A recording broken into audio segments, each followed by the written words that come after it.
Hello, my name is Amy Knight, student number KNI 13004847. Today I'll be talking about the skeleton, the vertebral column, anterior muscles and posterior muscles. Okay, so the ischium, it makes up part of the hip bone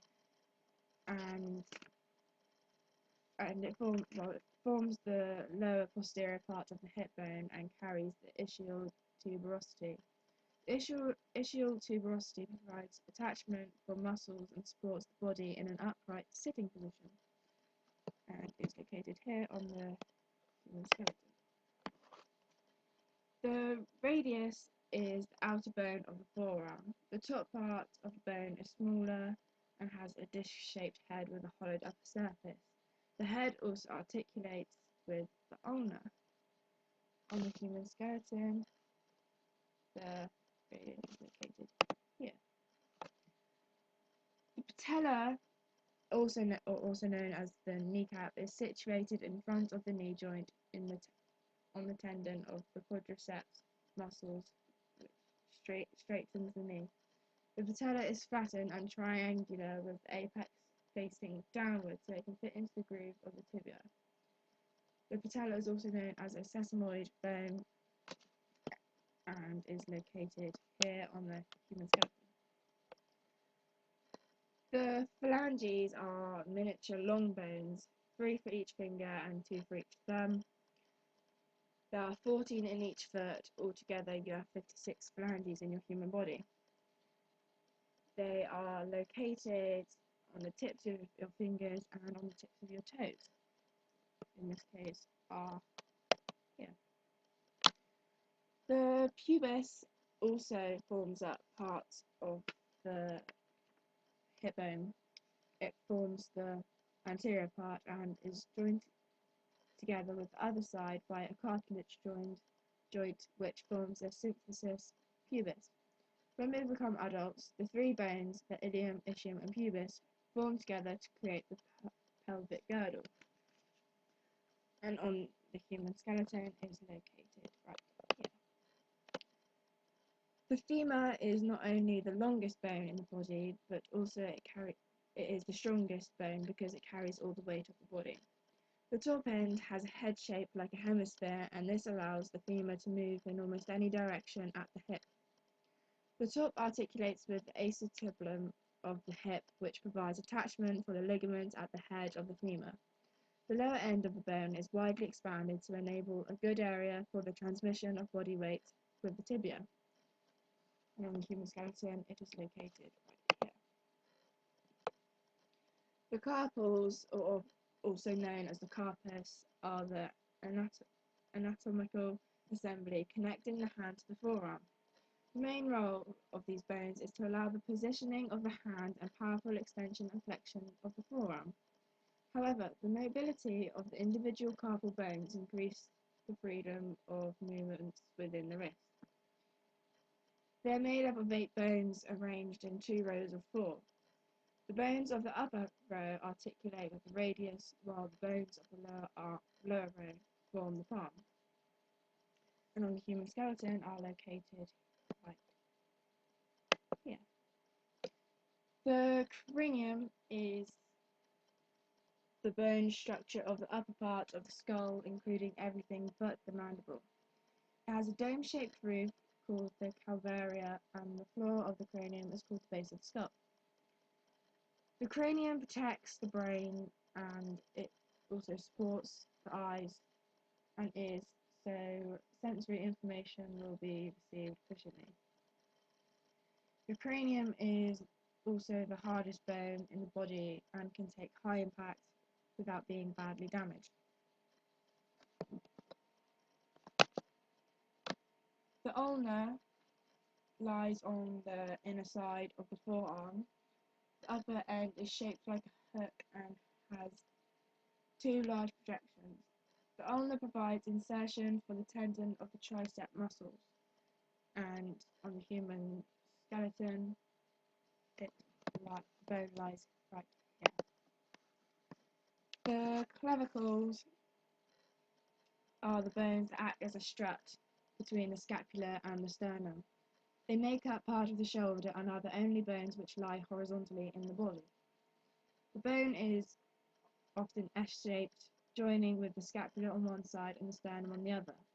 The clavicle on either side play a critical role in the movements of the upper arm, moving with the scapula to accommodate a wide range of movement or motion, and on the body located here.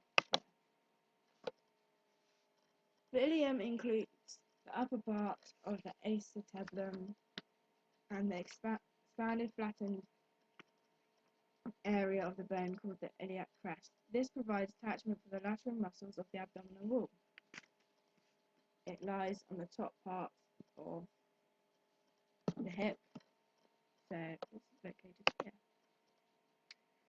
The sternum is a long, flat bone directly in the middle of your body and lies in between the two where the ribs connect on either side.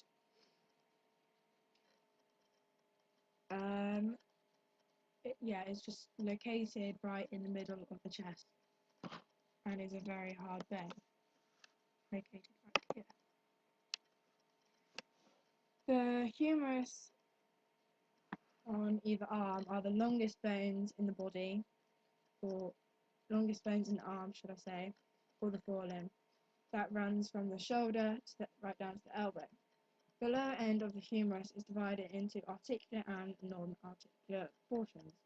The articular portion, together with the radius and the ulna, have two epicondyles which provide attachment for muscles.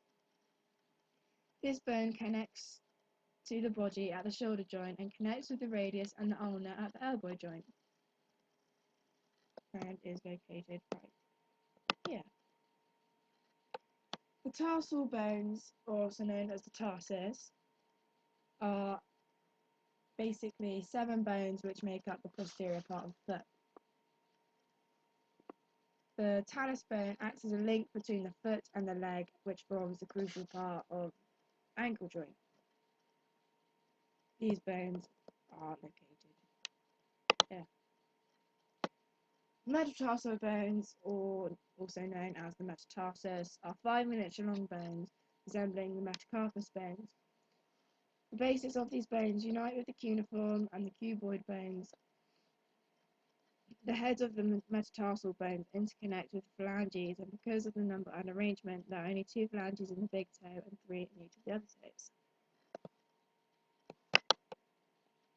The tibia is the bone which is the stronger of the 2 bones in the lower leg and lies on the inner side.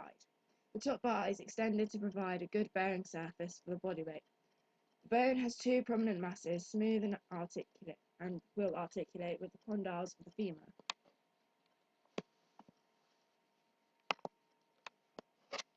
Okay, so the scapula is the bone, or commonly known as the shoulder blade. It's the bone that connects the humerus with the clavicle. They create a distinctive flat area on the upper part of your back, which is often assisted with your shoulder. The scapula forms the posterior and is located in the shoulder girdle. The bone is flat and roughly triangular in shape. Okay, so your rib cage consists of 24 bones that serve the purpose of protecting our most vital organs, including the heart, lungs, and parts of the stomach. The 24 bones are split into 2 groups or sections of 12, with 12 placed on either side of the body. Each bones are curved in shape to act as a cage and are connected to a spinal column. Some of the 24 ribs are connected to the sternum, and these are called true ribs. However, these are not connected and called the false ribs. The last 2 ribs are connected to the spine and are known as floating ribs. The fibula is very slender compared to the tibia and lies on the outside of the leg. The head of the fibula is circular so that the bone articulates with the lateral condyle of the tibia but does not comprise part of the knee joint. It's located here on the human body. The metacarpal bones are basically just 5 miniature long bones running across the palm of the hand. The larger bones each have smaller bones which articulate with the lower bones of the carpus. The first metacarpal bone articulates with two phalanges which form the thumb and can be moved more freely than the other four.